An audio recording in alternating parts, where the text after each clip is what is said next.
Hezbollah just published footage of FPV drones striking an Iron Dome launcher and its maintenance crew at a military site in northern Israel. That video landed on Telegram and went immediately viral, and it tells you more about how this war in Lebanon is evolving than anything either side has said publicly.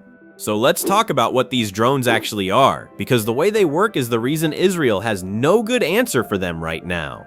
A conventional FPV drone is guided by radio signals. The operator wears a headset and flies it toward the target in first-person view. The problem from Hezbollah's perspective is that Israel's electronic warfare systems are extremely good at jamming radio frequencies. The IDF has spent years and billions developing that capability, and conventional drones can often be neutralized before they reach their targets.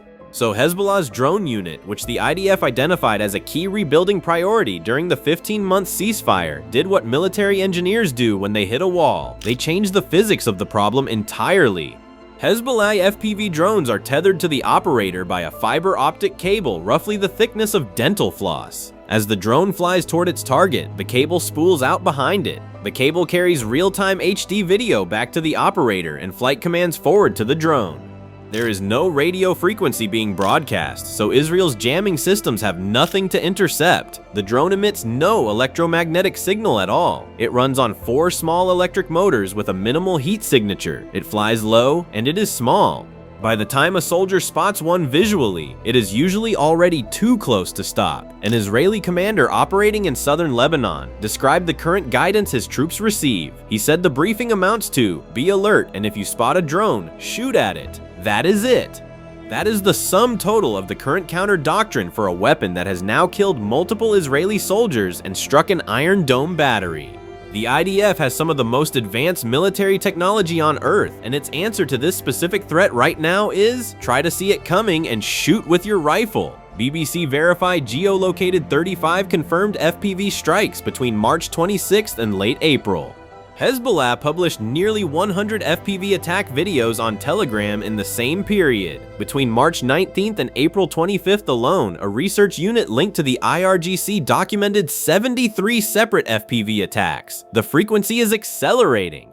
On May 16th, the IDF confirmed the death of Captain Maoz Israel Rekanati in southern Lebanon, the 7th Israeli soldier killed since the nominal ceasefire took effect on April 17th.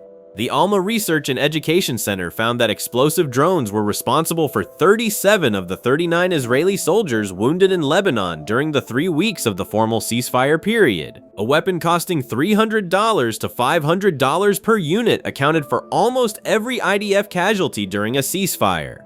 The attack in Taiba is the one that made everything concrete. On April 26th, the Hezbollah FPV drone slammed into Israeli soldiers who were repairing their tank in the southern Lebanese town of Taiba, inside the Israeli declared security zone. The drone detonated on impact.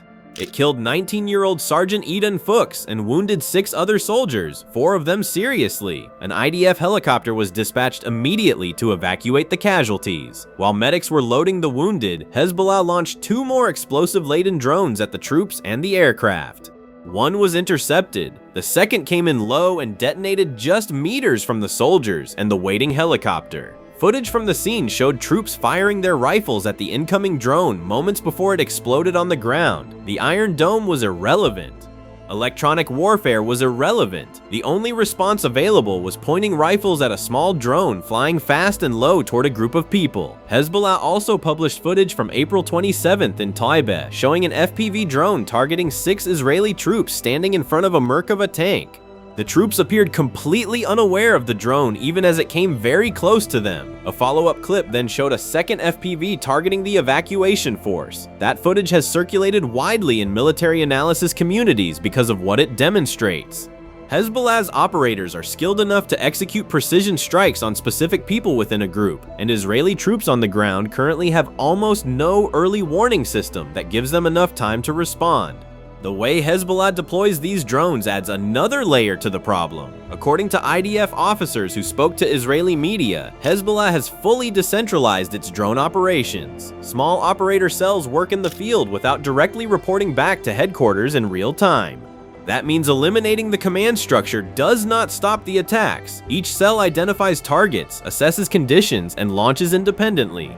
The standard method combines a reconnaissance drone to locate the Israeli position first, then the fiber optic FPV strike targeting a specific vulnerability, the driver's position, a static soldier, a parked tank, an exposed radar unit. It is a simple two-step system, and it works. On May 7th, alongside the Iron Dome strike, Hezbollah carried out 33 separate attacks in a single 24-hour period, targeting Israeli troops and vehicles in Rashaf, Kuza, and Hadatha with drones, rockets, and artillery. It claimed confirmed hits on 2 separate Israeli barracks.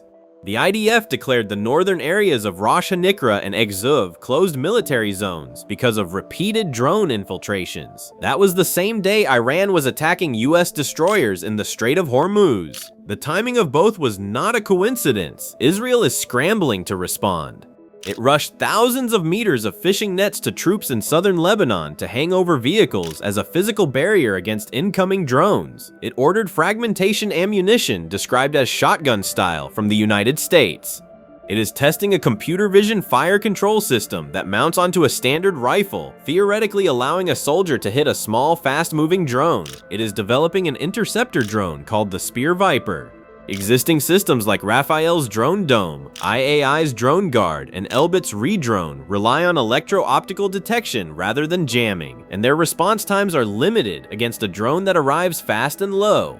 The IDF Chief of Staff ordered the full mapping of Hezbollah's drone value chain, with emphasis on finding and eliminating skilled operators. The IAF struck a Hezbollah drone launch position on May 9th and has hit multiple storage and production facilities throughout the campaign.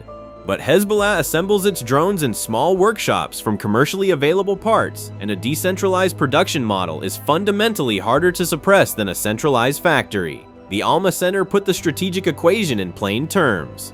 A $300 to $400 drone kills soldiers and disrupts an entire operational zone. If Israel does not close this gap quickly, Hezbollah will dictate the new rules of the ground war. The center's timeline assessment for a fully effective Israeli counter was weeks to months, not days. There are real limitations on Hezbollah's side. The fiber optic cable can snap if the drone hits a tree or a thick bush. The lightweight body makes it vulnerable to heavy rain and strong winds. Israeli officials estimate the operational range at between 10 and 20 kilometers.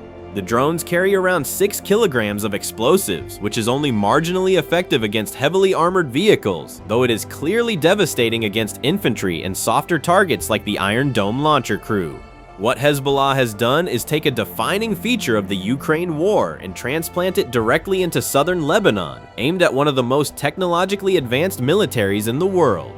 Fiber optic FPV drones first appeared in Ukraine in spring 2024 and took over 6 months to be refined into something reliably effective. Hezbollah watched that development closely. By the time it resumed fighting in March 2026, it had operators trained and drones ready. Israel knew the threat was developing during the ceasefire period. It had intelligence on Hezbollah's drone procurement. It still did not have an effective counter when the fighting started. Israeli media reported that officials acknowledged the army knew about the threat and was still surprised by how precisely it was deployed. Knowing about a threat and being ready for it turned out to be very different things.